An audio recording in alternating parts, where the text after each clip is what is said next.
విషయంలో ఇలాంటి సంఘటన జరిగినటువంటి సందర్భం లేదని అనుకుంటున్నా. Subject to the correction. Lockup డెత్తులు జరిగాయి. లాకప్ డెత్తులు జరిగితే శవాల్ని వారి బంధువులకో పేరెంట్స్కో అప్పజెప్పారు. అప్పజెప్పి వాడి చచ్చిపోయాడు, మేము చంపలేదని అబద్ధాలు ఆడారు. అలాంటి సంఘటనలు చూసాం. కానీ ఇదేంటండి నాకు అర్థం కాలేదు. ఈ రాష్ట్రంలో ఎక్కడ లేని విధంగా కొడితే చనిపోతే శవాన్ని మాయం చేశారే. ఇది ఒక మరో నేరం కదా. సాక్ష్యాధారాలు లేకోకుండా శవాన్ని పోలీసు వారు తీసుకెళ్లి దహనం చేశారే. మర్డర్ చేసింది పోలీసు వారు, ఏపీ పోలీస్. దహనం చేసింది ఏపీ పోలీస్. కోర్టులో ఏం చెప్తారండి? హెబియస్ కార్పస్ పిటిషన్ ఫైల్ చేస్తే ఆయన కోసం వెతుకుతున్నామని చెప్తారు. బూడి చేసిన మీరే ఆయన కోసం వెతుకుతున్నామని చెప్తున్నారు. ఎక్కడైనా విన్నారా? ఎక్కడైనా చూశారా? కనీసం ఎక్కడైనా చదివారా? వాళ్లే చంపి వాళ్లే బూడిద చేసి న్యాయస్థానాలు ప్రశ్నిస్తుంటే టీమ్స్ పెట్టి ఎతుకుతున్నాం సార్. ఏంటి దిగేది? బూడిద. Everybody knows. న్యాయస్థానాలకి కళ్ళు లేవంటారు, చెవులే ఉన్నాయంటారు. కానీ ప్రజలకు కళ్ళు ఉన్నాయి సార్. ప్రజలకు కళ్ళు ఉన్నాయి. ప్రజలు చూశారు. విజయవాడలో నడి రోడ్డు మీద శవాన్ని తీసుకెళ్తుంటే చూసినటువంటి కళ్ళున్నాయి. ట్రీట్మెంట్ చేసిన హాస్పిటల్ ఉంది, దహనం చేసిన శ్మశానం చెప్తుంది. అయినా ఎతుకుతున్నాం సార్, టీమ్స్ పెట్టాం సార్ అని కోర్టుకు అబద్ధాలు చెప్తున్నారు. సీసీ కెమెరా ఫుటేజ్ తీయమన్నారు, వాటికి సంగతి లేదు. ఏమిటి దారుణం? నేను రిక్వెస్ట్ చేస్తున్నా, ఈ ప్రభుత్వాన్ని రిక్వెస్ట్ చేస్తున్నా, నాట్ డిమాండ్. ఈ ప్రభుత్వంలో పోలీసులే ఈ మర్డర్ కారకులయ్యారు కాబట్టి I request the government, Chandrababu Naidu గారు, పవన్ కళ్యాణ్ గారు, ఐఎమ్ రిక్వెస్టింగ్, దీని మీద ఇమీడియట్ గా సిట్ వేయటం కాదు, ఏసీబీ వేయటం కాదు. వాళ్ళందరూ రాష్ట్ర ప్రభుత్వం చేతిలో పోలీసుల ఆధీనంలో ఉంటారు. సెంట్రల్ బ్యూరో ఆఫ్ ఇన్వెస్టిగేషన్ కి ఫిట్ కేసు ఇది. ఇది నేషనల్ గా, నేషన్ వైడ్ గా ఆలోచించవలసిన కేసు ఇది. సిబిఐ ఎంక్వైరీ వేసి ధర్మం చేయండి, న్యాయం చేయండి. ఇది నా కోరిక, నా రిక్వెస్ట్. ముఖ్యంగా I request the Pawan Kalyan గారు. నేను పవన్ కళ్యాణ్ గారికి నేను ప్రత్యర్థి రాజకీయ పార్టీలో ఉన్నా, కానీ నవరంగ్ లేదు, వీళ్ళ బ్రదర్ నాగేశ్వరరావు, వీళ్ళందరూ కూడా కరుడుగట్టిన పవన్ కళ్యాణ్ గారి జనసేన నాయకులు, కార్యకర్తలు. మర్చిపో కాసేపు, జనసేన నాయకులు అనేది మర్చిపో కాసేపు అనుకున్నాం. ఒక మానవులు, మానవ సమాజంలో 23 ఏళ్ల వయసు కలిగినటువంటి ఒక కుర్రవాడిని దారుణంగా పోలీస్ స్టేషన్లో హత్య చేసి ఆనవాళ్ళు లేకోకుండా, ఎవిడెన్స్ లేకోకుండా దహనం చేసి బూడిద చేసిన కేసులు అయినా సరే పవన్ కళ్యాణ్ గారు చేతులు జోడించి అడుగుతున్నా, ఎంక్వైరీ వెయ్యండి, న్యాయం చేయండి, మీరు మాట్లాడండి. మీ వాళ్ళు కాదనుకో, ఒక మానవుడు, 23 ఏళ్ల యువకుడు, భావి భారత పౌరుడు. ఆ తల్లి ఆవేదన చూస్తే ఎంతటి కరుడుగట్టిన హృదయానికైనా సరే, ఎంత మొండి హృదయానికైనా సరే కళ్ళల్లో నీళ్లు తిరగవలసిందే. తల్లి ఆవేదన చూస్తుంటే ఒకసారి వినండి. టీవీలో ఇందాక మాట్లాడారు నవరంగు వాళ్ళ తల్లి, వీళ్ళ అక్క మాట్లాడారు. ఇంత దారుణమైన సంఘటన జరిగితే ప్రభుత్వం మాత్రం ఎదుగుతూ ఉందంట. ఏమిటి అన్యాయం? హోంమంత్రి గారు ఎదుగుతూ ఉన్నాం, చట్టం తన పని తాను తీసుకెళ్తా ఉంటుంది. ఏంటి చట్టం చేసే పనేనా? మర్డర్ చేసి కాల్ చేయడం చట్టం చేసే పనేనా? సీఏ చేసే పనేనా? నేను మనవి చేస్తున్నా, తమిళనాడులో ఏ విధంగా అయితే మదురై కోర్టు జడ్జిమెంట్ ఇచ్చిందో, 9 మంది పోలీసు అధికారులకు ఉరిశిక్ష వేసింది. 2 సార్లు ఉరిశిక్ష వేసింది, ఒకసారి కూడా కాదు, 2 సార్లు ఉరిశిక్ష వేసింది. దానికన్నా దారుణమైన కేసు ఇది. అక్కడ శవాన్ని ఇచ్చారు, ఇక్కడ శవాన్ని మాయం చేశారు. అంతకన్నా దారుణమైన కేసు ఇది. ఆ పోలీస్ స్టేషన్లో ఉన్నటువంటి వారందరినీ ఎంక్వైరీ చేసి ఈ హత్యలో, ఈ బూడిద చేసే కార్యక్రమంలో ఎవరైతే పాల్గొన్నారో వాళ్ళందరికీ చట్ట ప్రకారం ఉరిశిక్ష వేయవలసినటువంటి కేసు ఇది. వెయ్యాలంటే సిట్ వేసో లేకపోతే మరొక సిఐడి వేసో కాదు, అత్యున్నతమైనటువంటి సిబిఐ వేయండి. లేదంటే ఒక సిట్టింగ్ జడ్జి చేత ఆయన పర్యవేక్షణలో విచారణ జరపండి. ఇది భారతదేశంలోనే ఒక సెన్సేషన్ అయిన కేసు. ఇంత దారుణమైనటువంటి కేసు భారతదేశంలో ఎప్పుడు జరగలేదు. ఎన్కౌంటర్లు చూసామండి, వాడు పారిపోతుంటే కాల్ చేస్తామంటారు, అది వేరు. ఇదేంటండి? శవాన్ని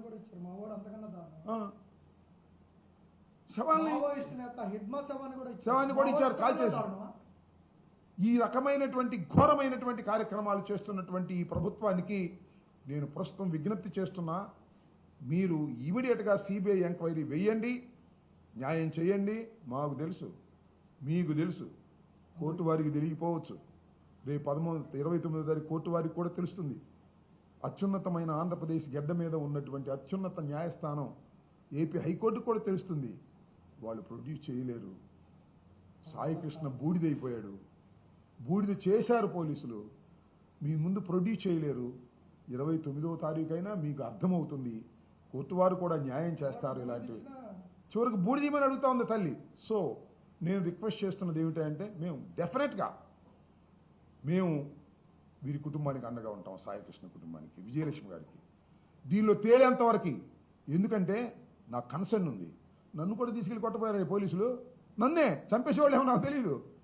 31వ తారీఖుని ఇక్కడ పోలీసులు తీసుకెళ్లి రాత్రిపూట కూర్చోబెట్టి కాళ్ళు బాగలు తీసిన సంగతి నేను చెప్పాను. నేను ఇంతవరకు ఎవరు మాట్లాడరు, దాని గురించి మాట్లాడరు, దీని గురించి మాట్లాడరు. ఇంతవరకు పోలీసులు ఏమన్నా మాట్లాడరా? ఆయన చనిపోలేదని చెప్పగలరా? ఒక్కళ్ళు చెప్పలా ఆయన చనిపోలేదు, వెతుకుతున్నామని కోర్టులో చెప్పడం తప్ప ఇది అన్యాయం, అంబటరాంబాబు ఆరోపించిన అన్యాయం, విజయలక్ష్మి గారు ఆరోపించిన అన్యాయం అని ఒక్కళ్ళు చెప్పారా? చెప్పలా. So finally I'm requesting the honourable government, Chandrababu Naidu గారు, పవన్ కళ్యాణ్ గారు, దీని మీద సిబిఐ ఎంక్వైరీ వేయండి, తొక్కేయకండి. డబ్బులు ఇస్తారంట, వీళ్ళకి డబ్బులు ఇస్తారంటండి, ₹1,00,00,000 ఇస్తారంట, 50 లక్షలు ఇస్తారంట. ఏంది ఇది? మనిషిని చంపేసి ₹1,00,00,000 50 లక్షలు ఇచ్చేస్తారా? ఇదేనా సమాజం అని అడుగుతా ఉన్నా. చాలా దారుణం. చంపటం, కాల్చటం, బూడిద కూడా ఇవ్వకోకుండా డబ్బు కట్టలు పెట్టి బేరం చేసి ఆ కుటుంబాన్ని వెంటాడటం నాట్ ఎట్ ఆల్ కరెక్ట్. ఖచ్చితంగా CBI enquiry, otherwise sitting judge చేత ఒక కమిటీని ఏర్పాటు చేసి సిట్టింగ్ జడ్జి ఆధ్వర్యంలో జరపవలసిన అత్యున్నతమైన కేసు ఇది. ఈ కేసులో చాలామంది శిక్ష అర్హులవుతారు అనేది మాత్రం ఈ సందర్భంగా చెప్పదలుచుకున్నాను. దీన్ని ప్రభుత్వం సీరియస్గా ఆలోచించాలి. మేము మాత్రం వీరి కుటుంబానికి మాత్రం అండదండగా ఉంటాం. పార్టీలకు అతీతంగా అన్ని పార్టీల్లోనూ మానవత్వం ఉన్న వాళ్ళందరూ కూడా ఆ కుటుంబానికి అండగా ఉండాలని, ఆ తల్లికి న్యాయం జరగాలని మనస్ఫూర్తిగా కోరుకుంటాం. ఏ తల్లి కూడా ఏడవకుండా చూస్తే చాలు.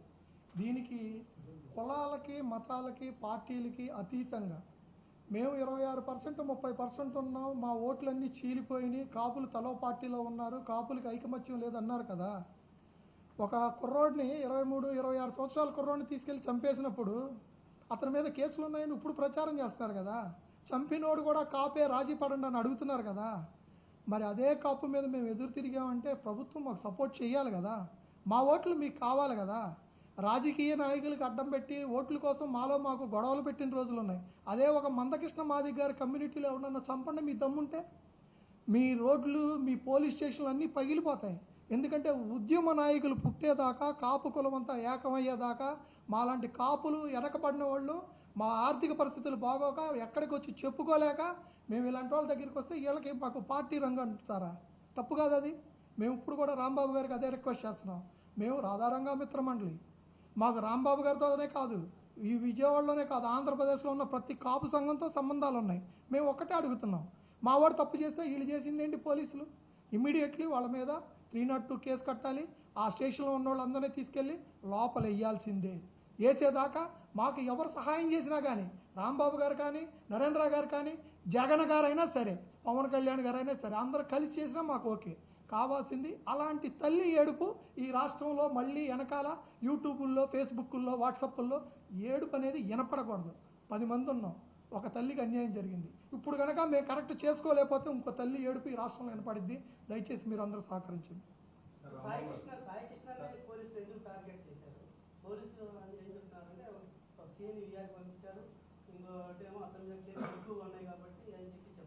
మీ ఇంట్లో ఇవన్నీ కదయ్యా మనిషి ఉన్నాడు చెప్పమనండి. మీ ఇంట్లో ఒక పిల్లోడు తప్పు చేస్తే, చిన్న తప్పు చేస్తే పిలిచి 2 దెబ్బలు కొడతారు. పెద్ద తప్పు చేస్తే, చెయ్యిరాని తప్పు చేస్తే ఏం చేస్తారు? తీసుకెళ్ళి వీఆర్లో వేస్తారా? సస్పెండ్ చేస్తారు. స్టేషన్ మొత్తాన్ని సస్పెండ్ చేసి 302 కేసు కట్టి వాళ్ళని కూడా సబ్ జైల్లో పెడతారు. మీరు ఎందుకని పోలీస్ శాఖ సరైన చర్యలు తీసుకోలేదు? మేము అదే ప్రశ్నిస్తున్నాం. మాకెందుకంటే వీఆర్ 6 నెలలు 5 నెలలు సస్పెండ్ అయ్యి మళ్ళీ డ్యూటీకి వచ్చి కాలు రగలేసే ఇలాంటి నియంత పరిపాలన కలిగిన పోలీస్ అధికారి ఈ రాష్ట్రంలో ఇంకో స్టేషన్కి వెళ్ళకూడదు. మా ప్రయత్నం అది.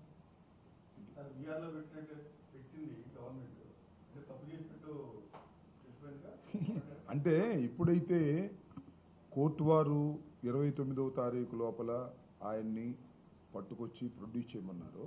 వీఆర్కి పంపాల్సిన అవసరం ఏంటి? ఎందుకు పంపారు నేను అడుగుతున్నా. అంటే వీళ్ళ కళ్ళు నీళ్ళు చూడడానిక ఎందుకు పంపాలి వీఆర్కి అతన్ని? అతను నేరం చేస్తే వీఆర్ కాదు 302 వేసి శిక్షించాలి. వీఆర్కి ఎందుకు పంపారు? సన్నాయి నొక్కుళ్ళ స్ట్రాటజీనా, పోలీస్ స్ట్రాటజీనా, హోమ్ స్ట్రాటజీనా? వీఆర్కి ఎందుకు పంపాలి? వీఆర్కి ఎందుకు పంపాలంటున్నా? సో దాన్ని ఊరినే స్లో చేసే కార్యక్రమం చేసి మసిపూసి మారేడుకాయ చేసి ఆయనేమో వీఆర్కి పంపుతారు, వీళ్ళకేమో కట్లాసి చూపిస్తారు. వాళ్ళని పంపించి పేర్లు అనవసరం 50 లక్షలు 30 లక్షలు 50 లక్షలు కోటి రూపాయలు ఉన్న కొద్ది పెరుగుతూ ఉంటాయి. కానీ ఐ నో దెమ్, వాళ్ళు బిడ్డను కోల్పోయినటువంటి కుటుంబం, డబ్బులకు లొంగే కుటుంబం కాదని నేను ఇందాక కూడా మాట్లాడి చాలా విశ్వసిస్తున్నాను. బర్నింగ్తో ఉన్నారు వాళ్ళు.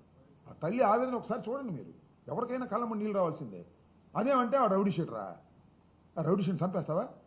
చంపిన పోలీస్ ఆఫీసర్ ఏమనాలి చెప్పండి? చంపేసిన పోలీస్ ఆఫీసర్ని ఏమనాలి? 100 రౌడీల కన్నా ప్రమాదకరం ఈ రాష్ట్రంలో, ఈ దేశంలో అని మనవి చేస్తున్నా.